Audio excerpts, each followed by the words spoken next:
सौ बात की एक बात यह कि ये जो घंटों घंटों की सरकारी बैठकें हो रही हैं, ये सब क्यों हो रही हैं आप समझ रहे हैं ना। ये नॉर्मल टाइम नहीं चल रहा है, तैयारी हर लेवल पर चल रही है। सीट बेल्ट बांध लीजिए, टर्बुलेंस आती दिख रही है, हिचकोले भी खा सकते हैं और झटके भी लग सकते हैं। ईरान युद्ध के बाद चुनौतियां जो खड़ी हो रही हैं वो सिर्फ कच्चे तेल के दाम बढ़ने से ही नहीं खड़ी हो रही हैं। कच्चे तेल के दाम ऊपर बने रहेंगे तो पेट्रोल डीजल के दाम तो बढ़ेंगे ही, लेकिन इस वक्त देश के सामने जो और बहुत सारी चुनौतियां बनती जा रही हैं वो थोड़ा समझने की जरूरत है। हर पॉलिसी पर इसका असर पड़ने वाला है। पिछले साल ट्रंप ने जो टैरिफ लगाए थे तो संकट तो शुरू हो गया था, लेकिन उसका असर उतने लोगों पर सीधा नहीं पड़ा था। लेकिन ठीक उसके बाद इस साल जो ये ईरान युद्ध आ गया तो ये तो सबको अपनी चपेट में लेने वाला बनता जा रहा है। एक तो सीधा सीधा कनेक्शन है, पेट्रोल डीजल के दाम बढ़ रहे हैं तो वो महंगाई को बढ़ाएंगे। सीएनजी पीएनजी के दाम बढ़ रहे हैं तो वो महंगाई को बढ़ाएंगे। एलपीजी यानी रसोई गैस के दाम बढ़ रहे हैं तो वो महंगाई को बढ़ाएंगे। हवाई जहाजों को चलाने वाले जेट फ्यूल के दाम बढ़ रहे हैं, वो महंगाई को बढ़ाएंगे। क्योंकि सिर्फ आपका गाड़ी चलाने का खर्चा ही नहीं बढ़ने वाला, जो सामान भी आता है वो तो आप तक पहुंचाने का खर्चा भी तो बढ़ने वाला है। माल को ट्रांसपोर्ट करने का खर्चा बढ़ेगा तो सामान की कीमत भी बढ़ानी पड़ेगी, तो वो महंगाई भी बढ़ेगी। ये तो हो रहा है ईरान युद्ध की वजह से। इसके साथ मौसम में इस साल एल नीनियो का असर बताया जा रहा है। हर 2, 4, 5, 6 साल में दक्षिण अमेरिका के पास के समुद्र के ऊपर से एशिया की तरफ आने वाली जो हवाएं हैं वो कमजोर पड़ जाती हैं, तो गर्म हवा की वजह से बने बादलों की सारी बारिश वहीं हो जाती है और इधर मानसून की हवाएं भी कमजोर हो जाती हैं, जो इस साल होने के आसार हैं। यानी मानसून के बादल कम आएंगे तो गर्मी तो पड़ेगी ही, जो कि पड़ ही रही है। इससे फसल का भी बहुत नुकसान होने की आशंका है। जून से अक्टूबर की जो खरीफ की फसल होती है उसमें नुकसान हो सकता है। यानी धान की फसल, मक्के की फसल, जवार की फसल, बाजरे की फसल, दलहन की फसल, तिलहन की फसल, कपास की फसल, गन्ने की फसल, सब पर मानसून के बादल नहीं आए तो संकट के बादल आ जाएंगे। तो किसानों के लिए खरीफ की फसल पर एमएसपी पर पिछले साल के मुकाबले औसतन 5% की बढ़ोतरी कर ही दी गई है। तो अब इन चीजों के दाम भी बढ़ेंगे बाजार में। यह मौसम का असर होने वाला है और युद्ध और मौसम के साथ मार आई है रुपए की। डॉलर बाहर ज्यादा जा रहे हैं, देश में कम आ रहे हैं, उससे रुपए की कीमत गिरती जा रही है। यानी जो जो चीजें विदेश से मंगानी पड़ती हैं उन सब के लिए ज्यादा रुपए खर्च करने पड़ेंगे क्योंकि रुपया कमजोर है। कच्चे तेल और गैस की महंगाई युद्ध के अलावा रुपए की कमजोरी से भी बढ़ रही है क्योंकि ये तो बाहर से ही आते हैं। और इलेक्ट्रॉनिक्स का सामान बहुत सारा विदेश से आता है।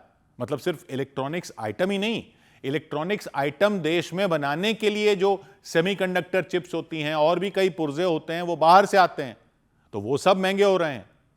यानी इलेक्ट्रॉनिक्स आइटम तो महंगे होंगे ही, इलेक्ट्रॉनिक्स आइटम जिस जिस सामान को बनाने में लगते हैं वो भी महंगे हो सकते हैं।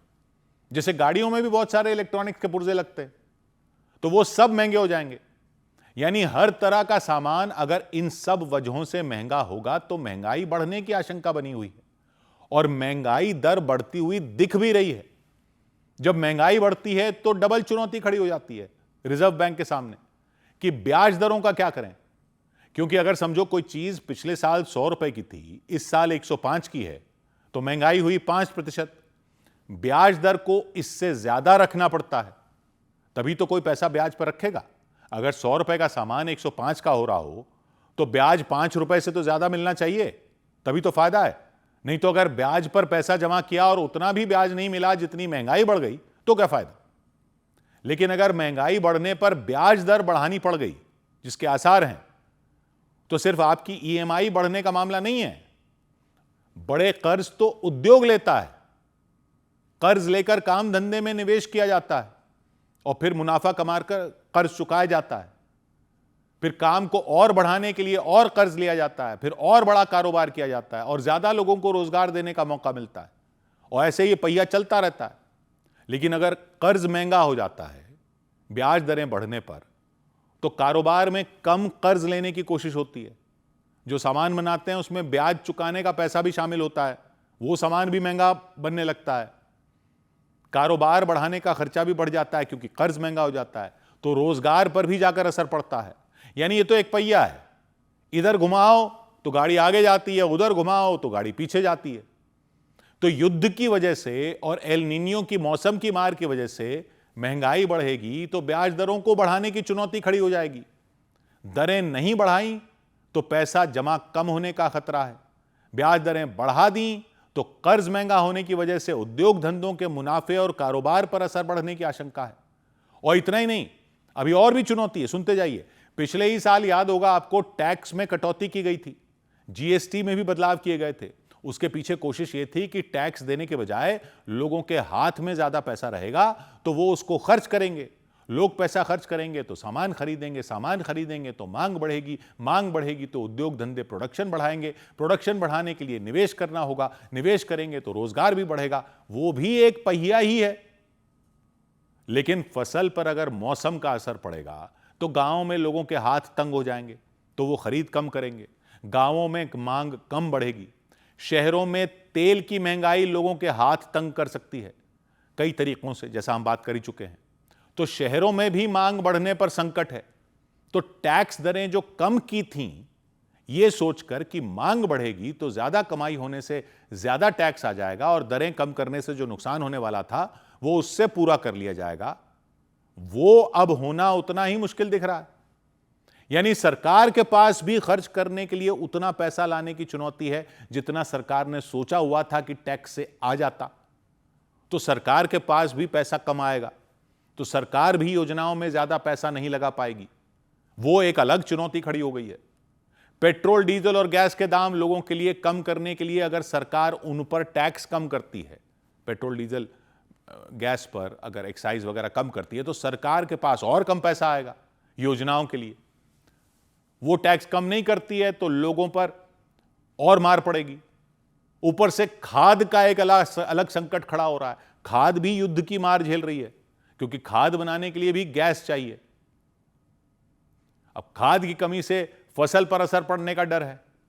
दूसरा, खाद महंगी हुई तो किसानों को और सब्सिडी देनी पड़ेगी सरकार को, तो सरकार को उसके लिए भी ज्यादा पैसा जुटाना है।